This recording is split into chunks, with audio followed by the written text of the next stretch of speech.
बिस्मिल्लाहिर्रहमानिर्रहीम। आज की हमारी वीडियो उन गैर मुल्कियों के लिए है जो बहरीन के रास्ते सऊदी अरब आ रहे हैं। तो उनके लिए किंग फहद पुल की इंतज़ामिया ने सेहत ज़वाबित जारी किए हैं। नाजरीन, आजल वेबसाइट के मुताबिक पुल की इंतज़ामिया ने ट्विटर पर बयान में किंग फहद पुल के रास्ते आने वालों के लिए नए सेहत ज़वाबित जारी किए हैं। सऊदी अरब में किंग फहद इंतज़ामिया ने कहा है कि जो गैर मुल्की बहरीन और सऊदी अरब को जोड़ने वाले पुल के रास्ते आना चाहते हैं, इन्हें सऊदी अरब में दाखिले पर PCR रिपोर्ट पेश करना होगी। इंतज़ामिया का कहना है कि मुमलिकत आने वाले सऊदियों पर कोई नई पाबंदी नहीं लगाई गई, अलबत्ता गैर मुल्कियों को PCR टेस्ट रिपोर्ट पेश करना होगी।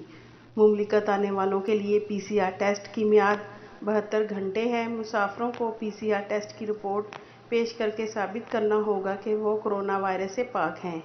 किंग फहद इंतज़ामिया का कहना है कि अगर सेहत ज़वाबित में से कोई तब्दीली होगी तो इससे आगाह किया जाएगा। आपकी कीमती वक्त का शुक्रिया।